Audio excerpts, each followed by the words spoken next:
So again, thank you so much for joining me. We haven't actually met before, but we have interacted on social media. So just to let everyone know, this is Kendall Phillips, and we both are actually published by Nightmare Press. And I want to thank Nightmare Press and Jacob for giving authors like us a chance to have our somewhat weird, unusual books and fiction put out there in the world for people to read and enjoy. And I wanted to talk to Kendall Phillips about his book, No One Can Save Us, which I read. I finished it maybe about 10 days ago. And so I reached out to Kendall to see if he wanted to talk a bit about his book. This should only take about 15, 20 minutes, so it shouldn't take that long. But so, Kendall, before we begin, do you want to say a little bit about yourself? Yeah, I'm mainly a nonfiction writer, so I've written a number of books about horror. So I write about horror films and I write about popular culture. This is kind of the first time I've tried to get into fiction. I will briefly say, when I was looking for a place to send the manuscript, I'd had a lot of rejections and set it aside and been discouraged. And I saw Nightmare Press was kind of coming back out of a hiatus. So I thought, maybe they'll be. I looked to see who they'd published. And when I saw you and your work, I said, okay, I feel comfortable submitting to them. So in unknown to you, you were an important part of my journey to be part of the Nightmare Press family. So thank you. Yeah, no problem. That's actually really cool. And so yeah, actually before I sent you the messages about having an excerpt ready, so do you by chance have an excerpt ready to read about 2 or 3 minutes long?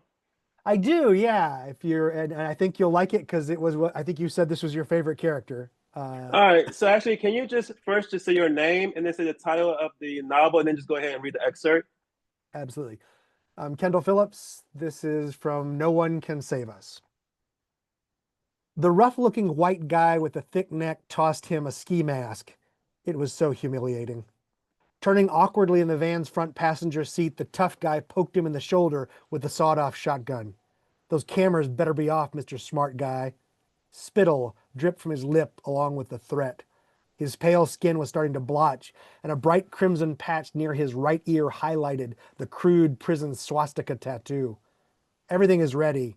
The amazing leaned back a bit further in his seat, keeping the sharp edge to keep the sharp edge of the badly sawn shotgun barrel from puncturing his new black turtleneck sweater. The stench of stale cigarettes was almost overwhelming. It had better be, dipshit, the Nazi snarled. The amazing sighed to himself, but quietly to avoid any escalation in the confrontation. He wondered if the nervous-looking Puerto Rican kid in the driver's seat or the quiet Korean kid sitting next to him had noticed the swastika and whether either of them had any trepidation about working with a member of the Aryan nation. He also wondered if any of them had any idea what the word trepidation meant. Pulling the ski mask on the top of his head, he reflected on how he had sunk to this new personal low. He would have thought that his first day at the Colorado Supermax prison would go down as his all-time low, but in retrospect he realized that had been quite a day of triumph. The regular prisoners at the Supermax, most of whom would eat the sawed-off tough guy in the front seat for breakfast, had stood silently staring through the small windows in their individual cells as he was marched through on his way to the special detention unit. Even those hardened thugs had learned a certain reverence for the new class of criminals, the ones who could flip over police cars with a gesture or activate an army of drones to do their bidding. As he was marched through the main units on his way back to special detention, he could see their quiet respect. He was one of the special class. But the three thugs here had no idea who he was. He was just a guy who knew how to shut the cameras off at the First National Bank in the West Nyack Mall. 2 weeks before Thanksgiving, the bank would be full of cash from the various boutique stores popping up, and for only 20% of the take, the dipshit promised to take care of the cameras and security system. Almost there, the Nazi grunted. Put your mask on, asshole. Pulling the mask over his face, the amazing wondered if the previous user had bothered to have it laundered. He adjusted the calculations of the take. After the Mr. Smart Guy comment, he planned to knock out the other three and take half the money. The dipshit comment brought it up to all. After the asshole comment, he was considering which body part he would have the nanobots saw off after they knocked his temporary partners out. Maybe he'd even let the Nazis stay awake during the operation. All right, thank you so much. And like I said before in the review, this actually was my favorite character. I actually did really enjoy him. I actually also really enjoyed the ending. Unfortunately, we can't talk about the ending because we need people to read the book. But the ending stayed with me for quite a few days after I read it. I kept thinking about it, and so that was actually extremely well done. And so my first question is, these are all very general questions, so feel free to answer them exactly as you see fit. Uh, what is your process of writing fiction? I'm very much a premise person and a plot person. So I typically have some weird idea, which is just like some twist on reality. For this book, it was what if there was a superpowered person and they lost control. Other things are just like some weird, like what if the world was slightly different? And then I would say 9 times out of 10, that never develops into anything. Like there's no story, but sometimes it starts to develop. And then for me, I know it's time to start writing when I can sort of see a plot. So I'm not a person that just starts writing when I have an idea. I have to see the structure. And to your point, I really feel like I have to see the ending.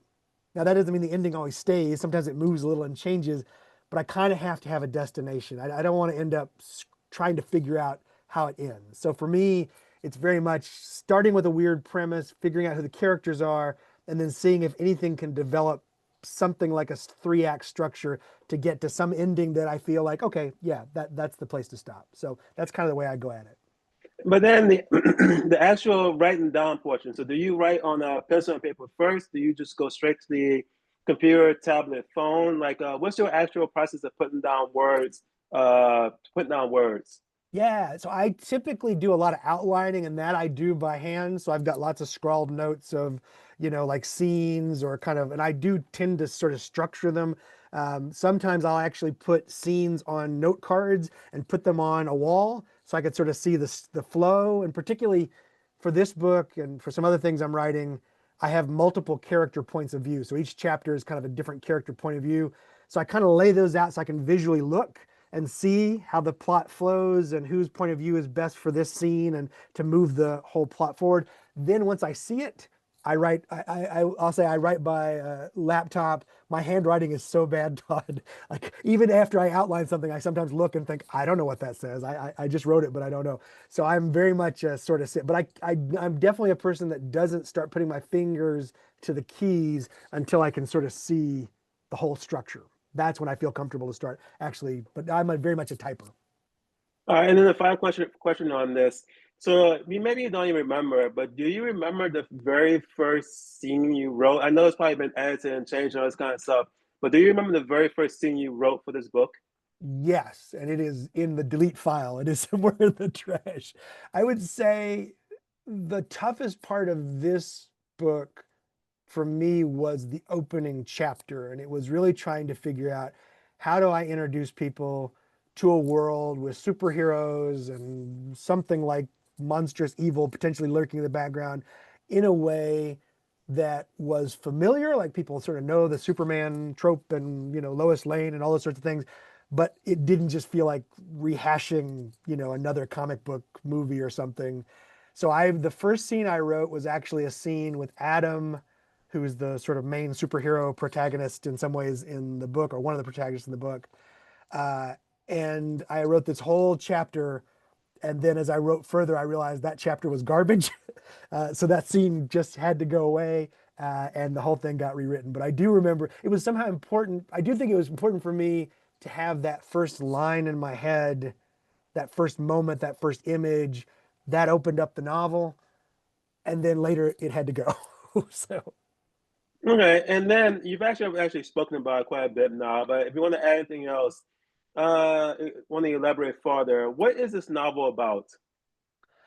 I mean, it's a great question. What is it really about? I would say, it is a mashup, a genre blend of superheroes, so very traditional superhero tropes with a sort of cosmic Lovecraft oriented horror framework. So I've sort of said to people, I think it's a little bit like Watchmen meets Lovecraft. If folks are into comic books, they probably know what that means.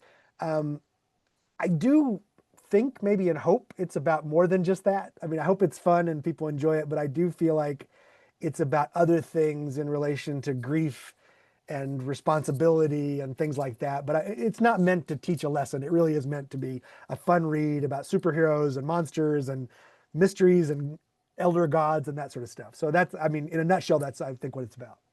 All right, and actually, I think you already kind of touched upon it, the third question also, but if you want to elaborate further, how did you conceive the idea of this novel?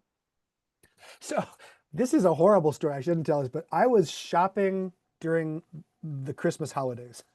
And up here, I live in New York State, and we have a big grocery brand called Wegmans. It's like Whole Foods or HEB or whatever, wherever people are. It's one of those big, big grocery stores, and it's around Christmas. And I'm in the produce section, which is the war of all against all. It's like Mad Max, people rushing and pushing and shoving and grabbing. And I was, and in my head, I thought, I wish I had this psychic power to just like shove everybody away. And then I thought, honestly, and this is horrible, I shouldn't say, but the darker part of me thought, I actually just wish I could like blow them. I just wish I could like splat, like get away, quit grabbing, quit reaching over me for the pineapple. Like, good, just let me move, right? And then I thought, oh God, that's a horrible thought. And then what stuck me with me was, what if you could? Like, what if you really could just with a thought kill people, splat people, destroy people? How could you resist the urge to do it? Like, how would you keep yourself in check and not kill everybody in the produce section of Wegmans? But I want to be clear, I would never hurt anybody. So Wegmans can let me come shop for produce. I would not do. But the idea, like, what if you were like Superman? How do you not just let it out? And that was the beginning of what eventually became the novel.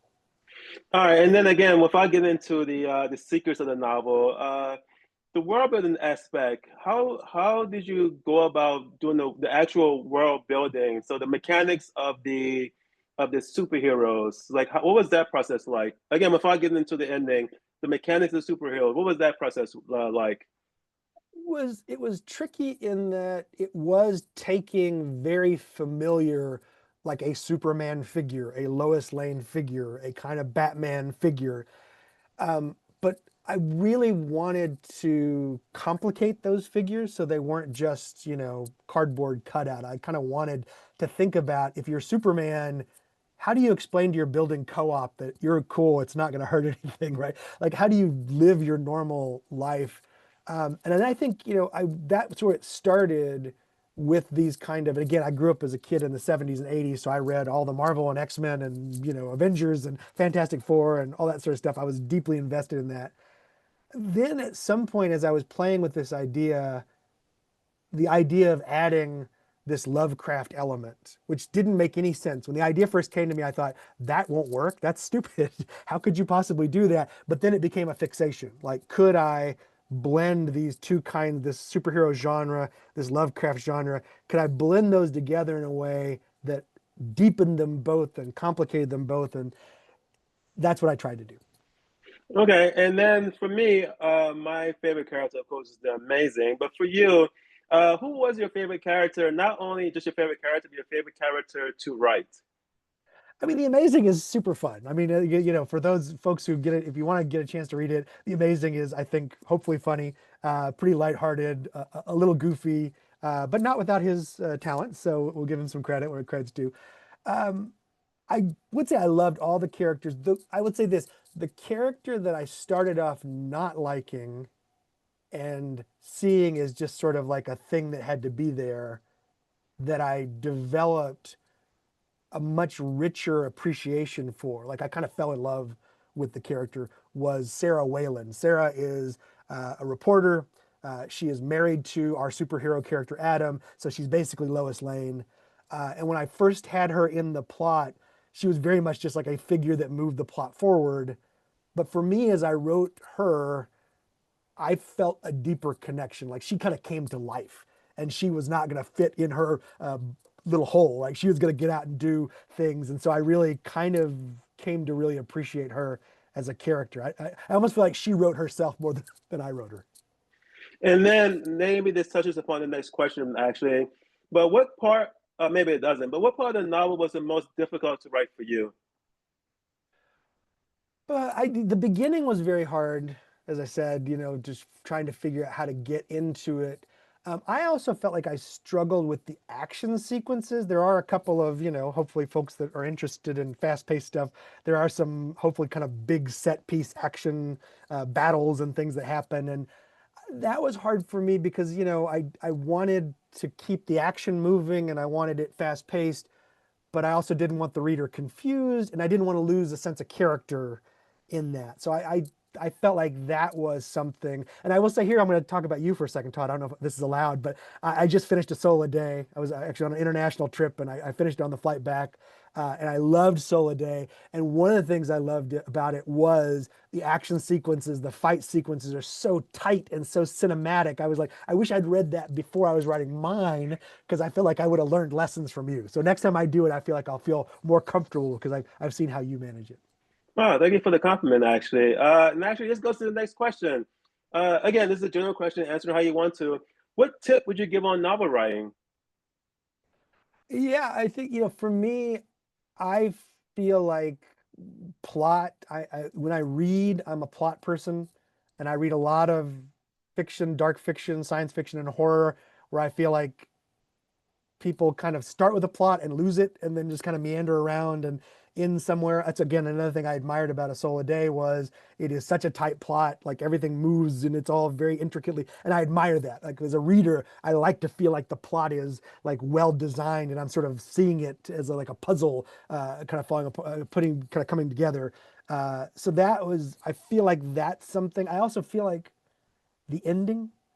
I feel like a lot of novels I read it gets to that last 40 pages and it's sort of like, I don't know, it's just sort of falls apart. So for me, I would advise anybody, you have an idea, you have a character, everybody has a story in mind. I think the real movement from having a story to writing a novel, for me, a lot of it is about plot. It's about thinking about pacing and movement and when you want something to happen and when you want to go quiet, when you want some like to breathe some air into it so we can sort of take a breath and see the characters develop and then we want to kind of pick it up and then how do we bring it all together so that by the end of the novel, even if it's not done, like I know for your A Soul a Day, like clearly there's going to be another novel. I can't wait to read it. Honestly, I'm working on a sequel to No One Can Save Us, so maybe there'll be another one later. But even with that, even with the idea that this is a part of a bigger story, I want to feel by the end of a novel that I get somewhere, right? I feel like, okay, I arrived at a destination. And so I really encourage people to think about how everything comes together in some ending, even if it's not the final ending. Actually, I was going to ask about that, but you just answered it. So I guess I'll ask this instead. So you already have a sequel in mind. Do you see, you say it's important for a novel to see to kind of have an idea of the ending. So for the sequel, the series, do you have an idea of where it's all going to ultimately end, or right now it's kind of open ended? No, it has an absolute ending. It is a trilogy. If I get enough readers and people are willing to let me write two more, it does. It has an absolute arc. It will come to an ending. I have an absolute sense of where this ends. Uh, Okay. And then the next one, the final question actually is this can you name a similar novel to yours? So something maybe within the superhero genre type novel that you really enjoy, and then why did you enjoy this novel? Yeah, so there's a couple. I'll cheat and say a couple. So in terms of superhero novels, uh, the novel I read that I thought, oh, you could write a superhero novel, was a novel called "Soon I Will Be Invincible" by a guy named Austin Grossman, and it's a superhero story told from the point of view of a villain. And I really enjoyed it. It was funny. It was interesting. I really, really admired it. And then on the other side of the novel, which again, it's kind of a mashup of superheroes and kind of Lovecraft horror. On the Lovecraft side, for me, Victor LaValle's Ballad of Black Tom, which sort of retells Lovecraft's story from a different perspective. That was one of the novels that made me think, ooh, could I play with Lovecraft? Like, can I put that in here? And I just admire Victor LaValle in particular is one of my favorite writers. I love The Changeling. I love Lone Women. He's just so amazing. I don't write like him because I'm not that talented, but I look at his writing and I think, yes, I'm inspired by it. Yeah. All right, and actually, this might be a difficult question. Like for me, I haven't read Lovecraft in at least 10 years, probably more. But for you, if you have read in relatively recent history, which one was your favorite Lovecraft story?